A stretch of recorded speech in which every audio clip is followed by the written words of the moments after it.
क्या बात है। So good morning students. So our today topic is what is the difference between old pension scheme and new pension scheme. As you know, this topic is in news because recently Congress party and Aam Aadmi party said that we supposed to revive the old pension scheme again.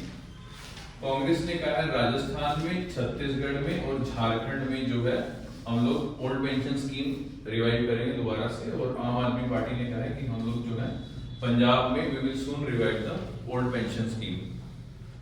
तो दोनों scheme में difference क्या है, old pension scheme में और new pension scheme में, ये समझेंगे हम। तो ओल्ड पेंशन स्कीम सबसे पहले समझते हैं। ओल्ड पेंशन स्कीम में क्या था। फॉर एग्जाम्पल लेट्स से कोई गवर्नमेंट एम्प्लॉय है, लेट्स से उसकी जो बेसिक सैलरी है वो है 10,000 रुपीज, ठीक है। तो जब ये पर्सन रिटायर होगा तो रिटायर होने के बाद जो इसकी पेंशन मिलेगी इसको, ये मिलेगी 50% यानी कि 5,000 रुपीज, ठीक है। और इसके साथ साथ इसको मिलेगा डियरनेस अलाउंस। डियरनेस अलाउंस जिसको हम हिंदी में महंगाई भत्ता भी कहते हैं। और ये डियरनेस अलाउंस जो है साल में 2 बार रिवाइज होता है, ट्वाइस अ ईयर, एक बार जनवरी में और दूसरी बार जुलाई में, ठीक है। तो लेट्स से डियरनेस अलाउंस जो है लेट्स से ये 4% है, ठीक है। तो 5,000 रुपए का 4% होगा लेट्स, तो ये टोटल इसकी पेंशन इसको कितनी मिलेगी, 5200 रुपए मिलेगी, ठीक है।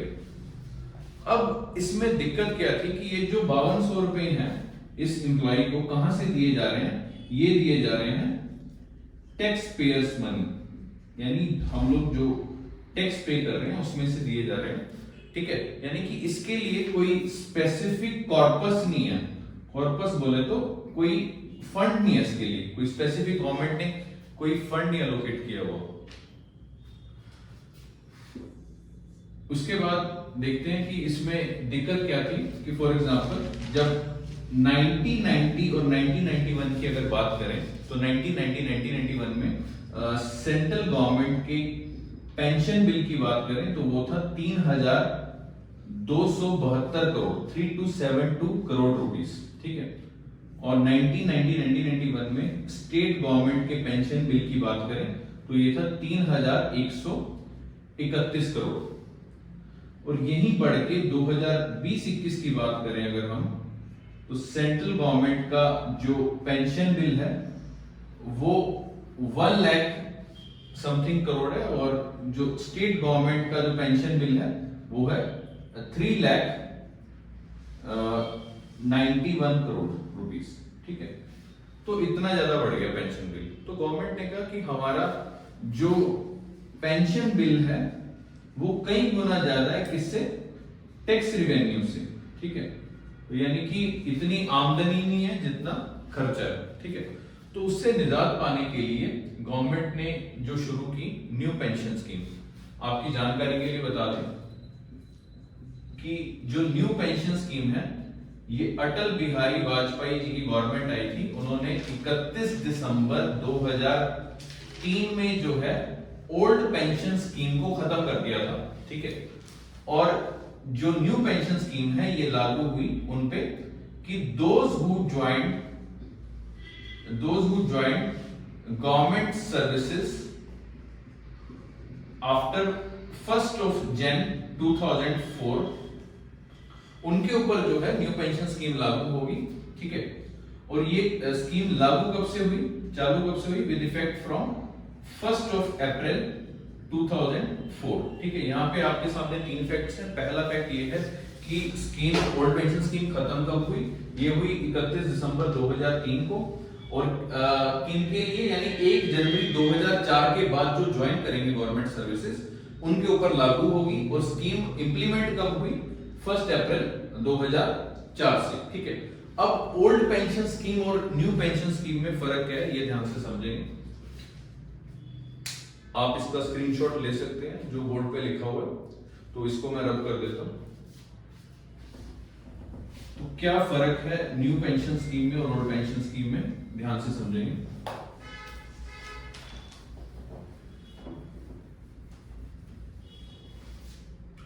लेट्स से कोई गवर्नमेंट एम्प्लॉय है,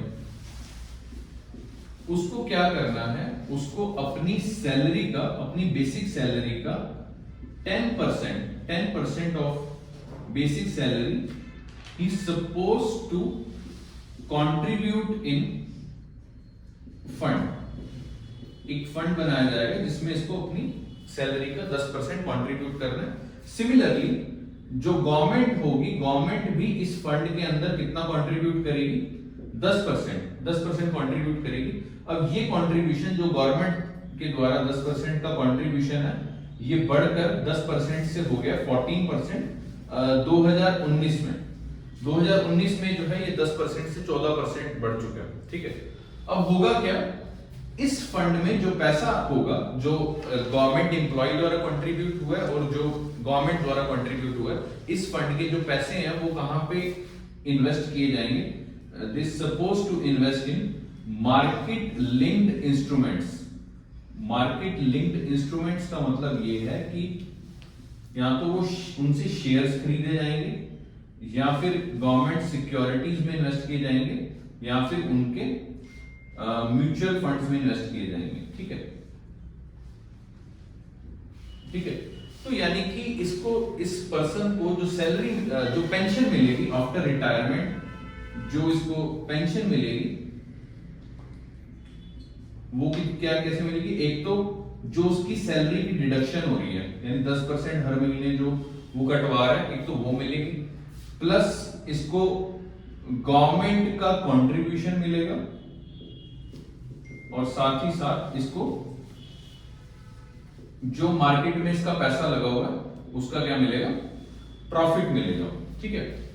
आपने ध्यान दिया हो कि ओल्ड पेंशन स्कीम में जो पेंशन थी वो क्या थी, गारंटीड थी, ठीक है। लेकिन न्यू पेंशन स्कीम में जो पेंशन है, इट इज नॉट गारंटीड। वो गारंटीड इसलिए नहीं है क्योंकि फंड में जो पैसा होगा वो कहां लग जाएगा, मार्केट में लग जाएगा। अब मार्केट में जो है उछाल हो रहा है, कभी गिरावट हो रही है, ठीक है, उस पर डिपेंड करता है कि आपको रिटर्न कितना मिलेगा, ठीक है। अगर तो उछाल होगा तो आपको पैसा सही मिलेगा, अगर गिरावट होगी तो आपको कम पेंशन मिलेगी। तो इसमें एक तरह से न्यू पेंशन स्कीम को हम कह सकते हैं, ये किस तरह की स्कीम है, इन्वेस्टमेंट कम पेंशन स्कीम। इन्वेस्टमेंट कम पेंशन स्कीम, यानी इसमें जो है इन्वेस्टमेंट हो रही है, यानी एक तरीके से गवर्नमेंट ने जो है न्यू पेंशन स्कीम में ये नया इजाद किया है कि एक स्पेशल से अलोकेट कर दिया, फंड अलोकेट कर दिया, ठीक है। उसके बाद देखेंगे कि जब इसको जो पेंशन मिलेगी, यानी जो पेंशन मिलेगी, इसकी salary deduction plus government contribution plus market profit, इसको जो पेंशन मिलेगी उसका इसको 40% जो है किसमें इन्वेस्ट करना है, एन्युटी में इन्वेस्ट करना है, और बाकी का 60% जो है ये विड्रॉ कर सकता है। अब एन्युटी का मतलब क्या है, एन्युटी का मतलब है कि उसको कंपलसरी है कि 40% उसको कोई ना कोई इंश्योरेंस स्कीम बाय करनी है, ठीक है, और ये जो है कंपलसरी है, ये चीज कंपलसरी है, ठीक है। एन्युटी का मतलब होता है कि regular investment at regular intervals, कि आप जो है रेगुलर इंटरवल्स पे आपके पैसे कटते जाएंगे, ठीक है, और आपको इंश्योरेंस दिया जाएगा, और इंश्योरेंस आप किसी भी कंपनी का खरीद सकते हैं इनमें से, जैसे कि SBI लाइफ होगी, HDFC स्टैंडर्ड लाइफ होगी, ओके, ICICI प्रूडेंशियल लाइफ होगी, स्टार इंडिया, ठीक है। इनमें से किसी भी कंपनी का जो है आप इंश्योरेंस स्कीम खरीद सकते हैं। यहाँ पे एक वर्ड आया ICICI प्रूडेंशियल लाइफ, प्रूडेंशियल का क्या मीनिंग है, कोई बताएगा, anyone, what is the meaning of prudential? आपने ये वर्ड सुना होगा शायद, कई बार क्वेश्चंस भी आते हैं, explain the prudential and moral reasons of this. So what do you mean by prudential? Let me explain. Prudential का मतलब क्या होता है,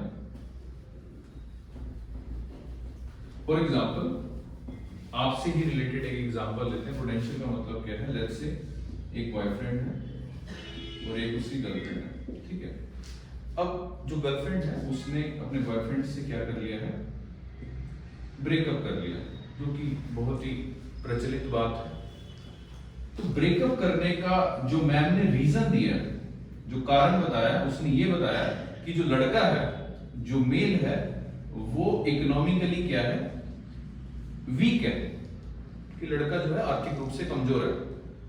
तो ये रीजन कैसा हुआ, मॉरल रीजन हुआ या प्रैक्टिकल रीजन हुआ? नैतिकता के आधार पे हुआ या प्रैक्टिकल रीजन हुआ? बताइए। प्रैक्टिकल रीजन हुआ। तो इसको हम कह सकते हैं कि ये क्या हुआ, प्रूडेंशियल रीजन हुआ।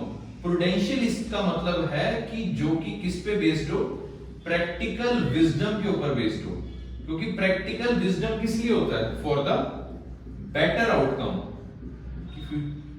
आपने उसमें लड़की ने देखा कि भैया प्यार से जो है सारी जिंदगी नहीं चलेगी, क्योंकि कितने समय तक आप जो है बाबूश होना, जादू टोना ये सब करोगे, है ना, you need some money to survive, ठीक है। तो उसने देखा कि भैया लड़का जो है आर्थिक रूप से कमजोर है, इसलिए मैं जो है इससे ब्रेकअप करती हूँ, जो कि एक क्या कैसा रीजन हुआ, प्रूडेंशियल रीजन। वहीं एक इसका दूसरा एग्जांपल लेते हैं। लेट्स से लड़की ने जो है ब्रेकअप नहीं किया और उसका कारण क्या दिया। अब इस केस में, दूसरे केस में ब्रेकअप नहीं कर रही है वो, और कारण लड़का इसमें भी आर्थिक रूप से कमजोर है, लेकिन वो रीजन क्या दे रही है, वो रीजन ये दे रही है कि किसी का दिल तोड़ना जो है वो बुरी बात है। किसी का दिल तोड़ना जो है बुरी बात है, ठीक है। तेरे मंदिर तोड़ो, मस्जिद तोड़ो, लेकिन दिल मत तोड़ो किसी का, ये दरखास्त खुदा का है। तो अगर दिल, उसने ये रीजन सोचा, तो ये कैसा रीजन है, प्रैक्टिकल रीजन है या मॉरल रीजन है? मॉरल रीजन है। तो आई थिंक आपको पता चल गया होगा कि what is the difference between prudential and moral, I hope so, ठीक है। Anyways, come to the topic. तो आपको बता रहे थे कि 40% जो है आपका उसको इन्वेस्ट करना है किसमें, एन्युटी में। एन्युटी का मतलब कि उसको कंपलसरी कोई ना कोई इंश्योरेंस स्कीम बाय करनी है, और 60% जो है वो विड्रॉ कर सकता है, ठीक है। अब ये बताइए कि इसमें पेंशन गारंटीड है या नहीं है गारंटीड, न्यू पेंशन स्कीम में? नॉट गारंटीड, ठीक है। दूसरी चीज क्या है, कुछ डिफरेंस कर लेते हैं कि क्या क्या फर्क है। एक तो ओल्ड पेंशन स्कीम में जो पेंशन है ये क्या थी, गारंटीड थी, ठीक है, और इसमें नॉट गारंटीड। अगले डिफरेंस की बात करें, ओल्ड पेंशन स्कीम में गवर्नमेंट साथ ही साथ आपको हेल्थ फैसिलिटीज भी देती थी, लेकिन जो न्यू पेंशन स्कीम है इसमें किसी प्रकार की हेल्थ फैसिलिटीज नहीं दी जाएगी। हेल्थ फैसिलिटीज नहीं दिए जाने का एक कारण ये भी है कि मान लो गवर्नमेंट जो है किसी एम्प्लॉय को हेल्थ फैसिलिटीज देती है, अब हेल्थ फैसिलिटीज से होगा क्या, उसकी जो हेल्थ है वो क्या होगी, अच्छी होगी, और जब हेल्थ अच्छी होगी तो उसकी लाइफ बढ़ेगी, और जब लाइफ उसकी ज्यादा बढ़ेगी तो गवर्नमेंट के ऊपर क्या आ जाएगा, गवर्नमेंट की जो लायबिलिटी है, यानी गवर्नमेंट की जो देनदारी है वो बढ़ेगी। इसका मतलब कि गवर्नमेंट के ऊपर क्या हो जाएगा, बर्डन पड़ जाएगा। तो गवर्नमेंट ने कहा कि भैया हेल्थ फैसिलिटीज नहीं देंगे, ठीक है ना, हेल्थ फैसिलिटी क्या पता सही रहे, कब तक गवर्नमेंट उसको देती रहेगी। तो इसलिए जल्दी से टाइम से निपट जाए और हमारा जो लायबिलिटी है, जो बर्डन है, वो कम हो जाए, ठीक है। तो इसमें हेल्थ फैसिलिटीज नहीं है। उसके बाद तीसरा पॉइंट क्या है कि ओल्ड पेंशन स्कीम में किसी प्रकार की टैक्स रिबेट नहीं दी जाती थी। ये सबसे इंपॉर्टेंट बात है भाई, टैक्स रिबेट इसमें नहीं थी। इसमें जो है आपकी इनकम टैक्स रिबेट है up to ₹1.5 lakh and additional 50,000। देख लो भाई साहब, मतलब 1.5 लाख रुपए सालाना अगर किसी की पेंशन बैठती है तो उसको जो है छूट है, यानी कि उसके ऊपर किसी प्रकार का टैक्स नहीं लगेगा। क्लियर है? उसके बाद नेक्स्ट पॉइंट क्या है कि इसमें जो है ओल्ड पेंशन स्कीम में डियरनेस अलाउंस काउंट होता था। जैसे कि मैंने आपको बताया कि महंगाई भत्ता जो है इसमें काउंट होता था, और न्यू पेंशन स्कीम में डियरनेस अलायंस जो है वो काउंट नहीं किया जाएगा। ये सबसे इंपॉर्टेंट बात है, ठीक है। उसके बाद इससे पेंशन स्कीम से जो है एक क्वेश्चन ये बन सकता है कि पेंशन स्कीम किस बॉडी द्वारा जो है, कौन सी बॉडी जो है वो रेगुलेट करती है पेंशन स्कीम को, which body is responsible for regulating all the pensions, बताएंगे कोई? PFRDA। Very good sir, PFRDA, that is pension fund regulatory and development authority. तो ये आपका एक क्वेश्चन बन सकता है कि विच body is responsible for regulating the pension scheme. The answer is PFRDA, that is Pension Fund Regulatory and Development Authority, ठीक है। तो ये कुछ फैक्ट्स थे पेंशन स्कीम से रिलेटेड जो हम लोगों ने डिस्कस किए आज की वीडियो में।